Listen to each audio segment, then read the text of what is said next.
this. So today we're making a meat pizza with tomato sauce and cheese, some ground beef, 80-20, and some green, right? Some green onions, which add a nice little flavor to the burger. And the white onions didn't look great today. I was going to get some white onions, but those looked a lot better. So I thought, let's go with those. I'm going to walk you through the steps I do. So let's say it's Friday night. This is going to be our first pizza coming out of the oven. I'm going to give you all the details of what I do beforehand, my mise en place, if you will. And that includes, my dough, which was balled up this morning around 8 o'clock. It's been proofing in its box for the last like 3 or 4 hours, contained. I just want the dough to kind of rest and get to room temperature. So that's working. While that's being done, I would do my prep. I like to have my prep done before everyone arrives, just so when I go to make the pizzas, I can kind of make it.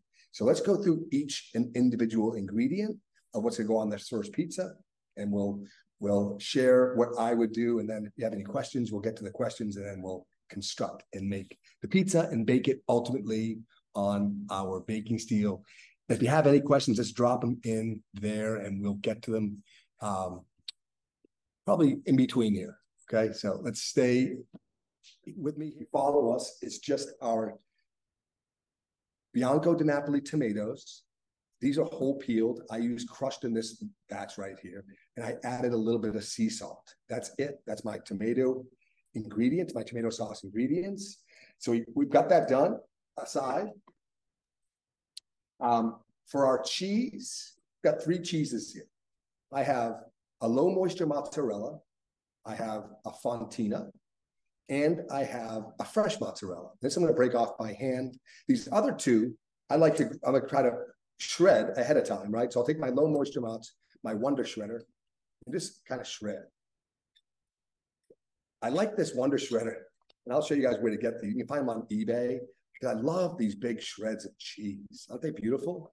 They melt really nice too. So I'll take a little bit of my fresh mozz, and I'll take my fontina, which is like a softer cheese. And I can typically take off like this rind here, just so I can not have this rind. It's a little chewy, be okay to eat, but I'll just shred my fontina. Again, the big strips, which I love. And the reason we, if you've been following us enough here, we shred our own cheese, because when you buy pre-shredded cheese, all the pre-shreds, to keep them from sticking, are generally coated with a starch, which tend to brown too fast. So we like to shred all of our cheeses ourselves, and I do it ahead of time. I could place this in the fridge. I'm making the pizza shortly. This mozzarella, I'm going to break off by hand at the end. So that's my cheese. I have my cheese, I have my sauce, right? And now I'm going to I have some ground beef here. Okay, this is probably like 1/4 pound. I season it with just a little bit of salt, sea salt. Season it, just a little bit of sea salt, just kind of mix it up a little bit, right? I could use a little pepper too. I'm just using salt today. Notice I'm not cooking this first. Okay, so that's my beef. And I put that here, and then rinse my hand off. And last but not least, I have my green onion. See what I'm doing here? My green onion, right? And I've washed these off. I'm gonna just kind of chop the edges off of here. And now I'm only going to use the greens here. So I like to make little rounds, because they make a really nice garnish, or they have a really nice flavor. Just got to chop up a little bit. That should be plenty for our pizza. And this beautiful knife from Nakano. These are gorgeous knives. Just got these. Loving them so far. So there's my onion. And now I have all my ingredients for my pizza. Brush those off here. Keep my peel ready to rock and roll. In fact, now that I have my peel, I'm going to dust it with a little bit of semolina flour. and a little bit of flour. So when I go to grab it, it's gonna be ready to rock and roll. Just kind of lightly brush this aside. And I'll set this aside. Over here, actually, I'll put that right here. Pause there. Okay, my ingredients are done. So typically I would get all this done, an hour before my guests arrive. And obviously if I'm making different style pizzas, I will have more ingredients than this. And typically I like to set them all aside in like a mise en place bowl. It's like a pizza bar, right? And when I worked in the restaurants, we would spend hours, like 3 or 4 hours, prepping all of our toppings ahead of time, like roasted mushrooms, roasted peppers, shredding the cheeses, all of the above. And we would have our station with all the ingredients there. So as the orders would come in, we would just, make the pizzas as they, to order. Super important to have all your stuff chopped up ahead of time. We call that mise en place. And the only thing that might be questionable here is like the beef. I am not cooking this first. And the idea is it's going to cook. I'm going to break this off into small pieces, and it's going to cook on the pizza in the 4 or 5 minutes that it's in the oven. So smaller pieces will help this thing cook a little bit better. It's got a lower fat content. It's gonna cook beautifully and be soft and tender and sear on the outside. Amazing. So I love this style. Now you could pre-cook your beef, but you run into the issue of overcooking it. You're gonna cook it, pre-cook it, and then you put it in the oven. It's gonna cook even further. Same principle, as you know, we don't cook our tomato sauce either. We use canned tomatoes, fresh. We might grind them up a little bit first. The idea is when the tomatoes cook on the pizza, that heat from the oven is going to heat them up beautifully. So when we bite into our pizza, it has this fresh tomato taste. Again, if we cooked our tomato sauce first, the flavor is going to be really different than the uncooked version. So in my FIG days, in my professional days, when I made pizzas, we cooked a lot of our toppings. I've kind of taken the other side of that now, where it's mostly everything's raw. One of the only exceptions I would have is like if I'm caramelizing onions first, because you can't caramelize onions on a pizza. It's very difficult. It's a slower process of cooking. So I would typically cook those ahead of time and have those out. And by the way, those are incredible topping for pizzas. But today, I could have used them actually the burger, but a nice idea. The onions didn't look great. So I went with green onion, 2 cheeses. Again, this cheese is my blend. I use this almost for all of my pizzas. We're going to add some ground beef. Let's get to making pizza. So now let's say we fast forward an hour, your guests are starting to come in. You want to make the pizza. I've had my dough balled up this morning, and it has been proofing for about 4 hours. My oven, meanwhile, has been preheating at 450 degrees. I've got 2 baking steels inside. I got one on the top rack and one on the bottom rack. They're going to get up to 450 degrees already. Before I launch my pizzas into the oven, I'm going to switch my oven to broiler. You guys will be here to watch this. It's going to be fun. I'll pop my dough right into the flour. And I coat both sides with flour because I don't want this to stick to the counter and ruin this beautiful dough that we created. This is a 48-hour fermented dough. I made it on Monday with organic bread flour. And now I'm just going to lightly press this out. This is about 250 grams of dough, which is a nice size. And I'm just kind of pressing it out. I'm continuously flipping it back and forth so it doesn't stick to the countertops. You can see those beautiful bubbles. When it gets to be about 6 or 7 inches, now I can pick it up and keep my knuckles like closed so I don't protrude through the dough, and just give it a little tug and let gravity do its thing here.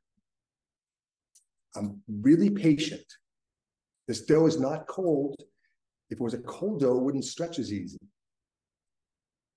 So you can see it's already starting to grow. It's probably about 7 or 8 inches now. I'm gonna go to like 9 or 10. And I'm giving a little bit of tug and then turning clockwise, counterclockwise, doesn't really matter. Just let gravity do its thing. Isn't that beautiful? Look at those bubbles. Some people will pop them. I like to let them go. I'll give it one last little shake here. Boom. Really pretty. And now what I'll do is, remember I'm gonna clean up my countertop here. Remember, I've already dusted off my peel. So now I'm gonna place my dough right on my peel. Isn't that gorgeous? This is gonna be the most important thing, if anybody's new to pizza making, that I'm gonna do today for you. Before I put toppings on this, any cheese or any sauce, I'm gonna give it a little jiggle. The flour and the semolina flour here are my ball bearings. They act as a barrier between the peel and the dough. And now my dough slides, right? So before I do my sauce, I want to make sure this dough is sliding. If it's not, I will pick up the corner that's stuck and place a little flour underneath it. And I'll give it a little jiggle again. It's still sliding like a puck. And I could go a little bigger if I'd like. I like this size. Personally, it's gorgeous, right? And now we can do a little bit of sauce. I'll take my crushed tomatoes, place it on the center, and just kind of lightly brush it. I bring the sauce all the way to the edge, but not over the edge. Just like life. So now before I do cheese, I like to pinch these edges too, if you noticed. Before I do any cheese, I'm gonna give this a jiggle again. Look at it, it's still sliding. That's humongous. That's a huge win. Again, if it was stuck, this is the time to fix it, right? So now what I'll do, I'm gonna grab some of the cheese. In fact, I could also use a little Parmesan here. Little secret weapon, a little more cheese underneath. Layer that cheese in there, right? Now I'm gonna take my combination of shredded cheeses, place it around. Our mantra is less is more on top. We don't want to load it up too heavy. Okay, and I'm gonna give it a little jiggle again. It's still sliding like a puck, which is amazing. Okay, now I'll take my fresh palm and my fresh mozzarella, sorry, and just break this off into little pieces, spread around the love. Got a lot of different cheese here, which is really nice.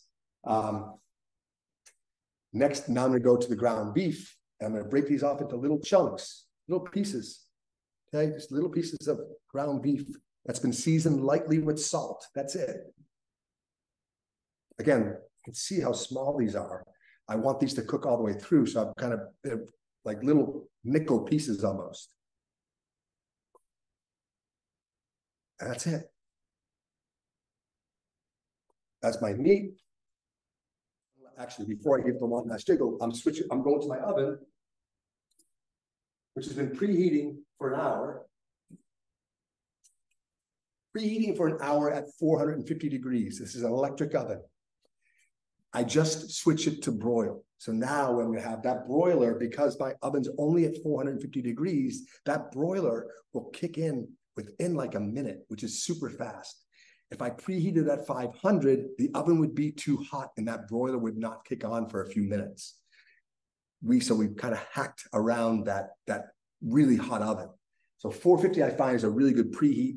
When that broiler kicks on, ultimately I want to wait an extra minute just to get it super hot inside that oven. And then I will launch this beauty inside the oven. Now, someone's asking, my green onion is going to be going on after my bake raw.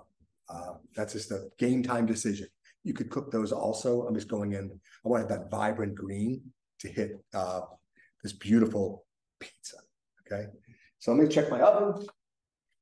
The broiler's on. We're great. So I'm going to go inside. I'm going to take you for a little journey here. My peel is back of peel, back of steel. Just kind of slide it off. Just like that. Close her up. You can see my boiler on. See the red? Awesome. Close her up. Boiler goes, I put it for 2 minutes. Set it and forget it. So 2 minutes.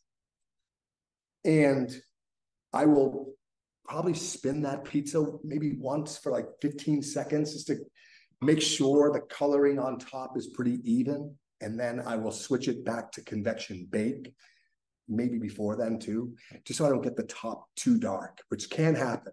So I always recommend, if you're using the broiler with your baking steel inside, use a timer. This oven has a nice timer on it. If not, I'm using my iPhone, or I'm going to ask you guys for help. I hope that. So as we got about another minute or so, are there any questions I can start asking? I mean, you guys can start answering for you. Should I do anything different with the high altitude? Really good question. From my experience so far, no. I think everything should remain the same. There is no difference in the breads, the hydrations, and all of that, as far as I know. Have you tried baking pizza yet? I would keep everything the same. If using sausage, would it go on raw? Correct. Typically, if I'm going to use sausage, I was buying ground beef or something else, so I figured it's the same basically. It just doesn't have all the seasonings in it. If I'm buying sausage in the casing, I will remove it from the casing and place it in my container. And then you don't really have to season sausage because it's already got the seasoning blended in there. I would remove it from the casing. That's my biggest. Let's see here. How do you prevent the sausage from greasing up the pizza as it cooks? All the fat does leak out. Kenji, who's obviously the mastermind behind a lot of cooking techniques, recommends using a little bit of flour. I'm going to just take a quick peek here. Oh, that was amazing. I'm going to show you guys this quick. It looks so good. It's been 2 minutes. And you can see the pizza looks really incredible, really dark. So I'm going to cancel the broiler. I'm going back to convection bake. Big multi-rack and start at 450. It's really dark in here. Sorry. I might spin this a little bit now. Isn't that gorgeous? It's gorgeous a bit high. You see the top down? Really nice. I want to make sure my broiler's on before I place this back in. I don't want to get too dark on top. Boom, boom. So now I'll go back to me here. Looks great, guys. That's been about 2 minutes. What I want to, it may have been a little bit too long. I'm trying to prevent the top from getting too dark. And if I kept that broiler on for too long, it would have got almost black around that perimeter, which I've done plenty of times. Still, it tastes good. Trying to make it picture perfect. It's hard. It's a little challenging in class, but let's see here. Is the preview, didn't you flour the meat? Yes. In the recipe, we flour the meat. It helps it brown a little bit better than just going on raw. And it does prevent, it absorbs some of the fat that might leach out into the cheese. You'll see this one though, it's not going to be abundant. I've done this a few times without it, but yes, you can put especially in sausage that might have more fats in it. This is a lower fat beef. You want to have, I don't have a timer on.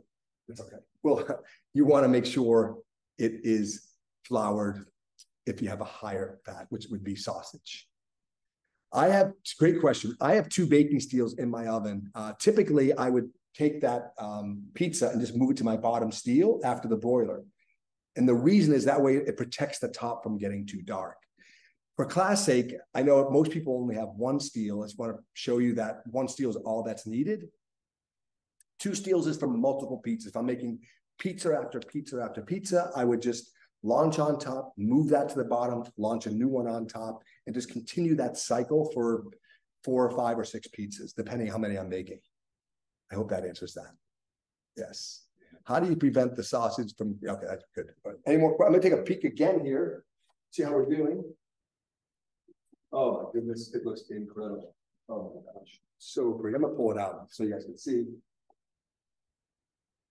It's unreal. So let's go top down so you guys can see here. I mean, it's pretty well cooked on the bottom. It's about probably a 4-minute pizza. The beef looks amazing. Let's see here.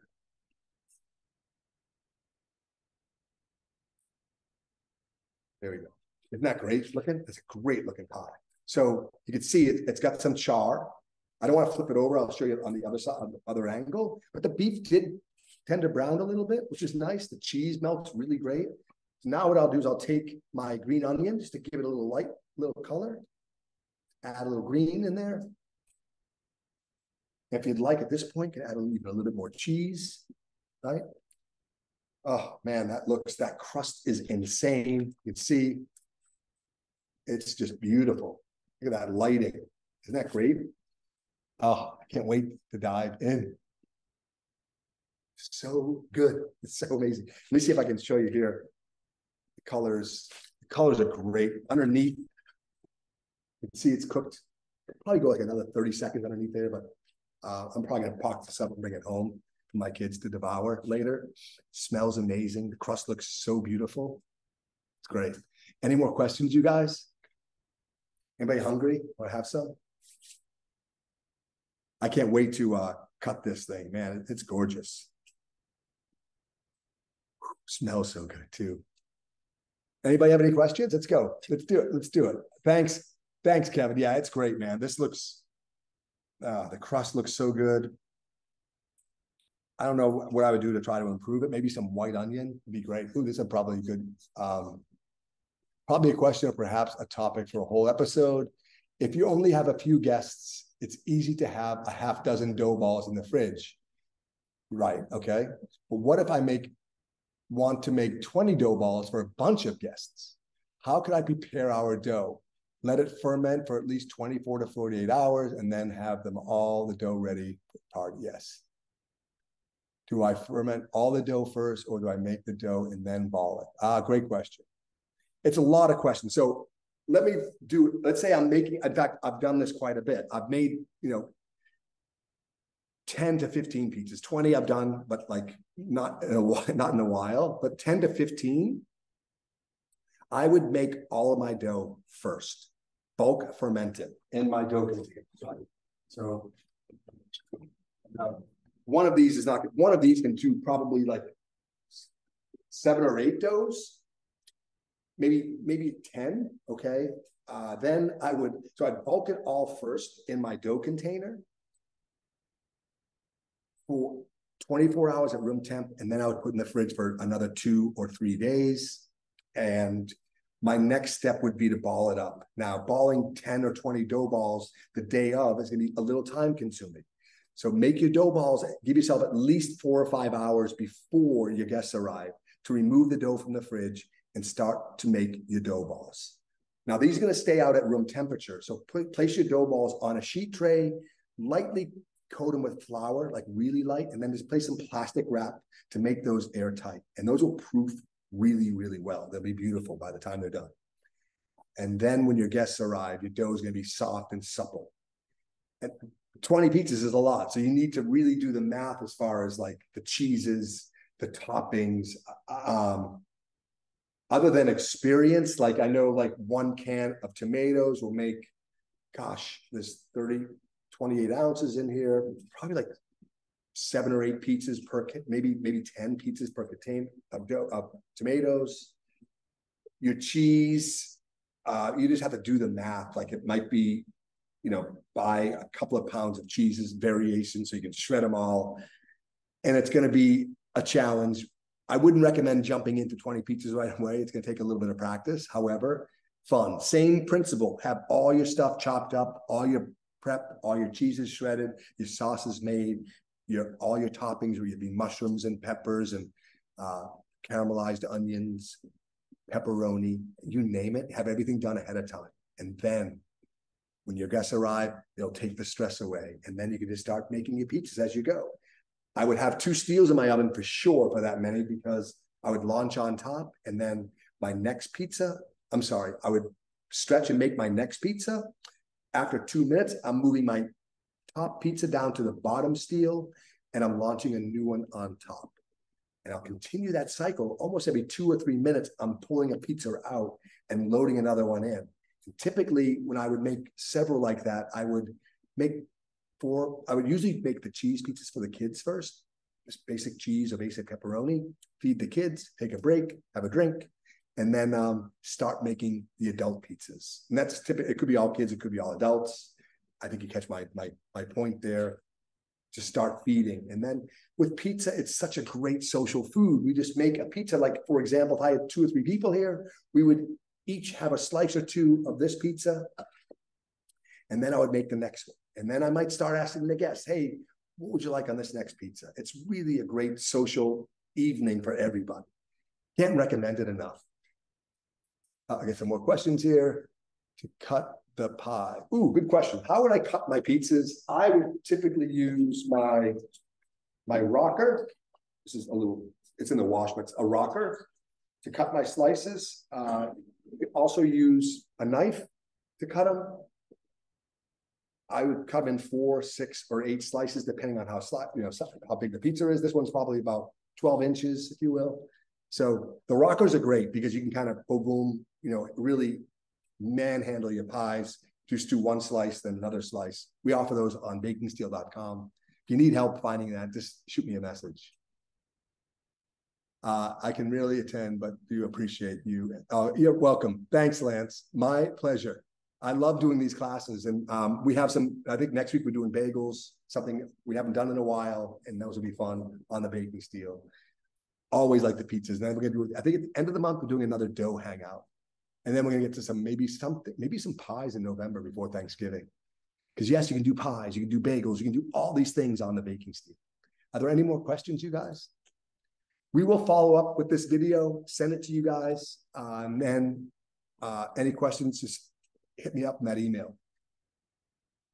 Yeah, pretzels and bagels. Yeah, pretzels too. That's a good idea too. Thanks. Awesome, you guys. For large batches, 100 grams of cheese per pizza.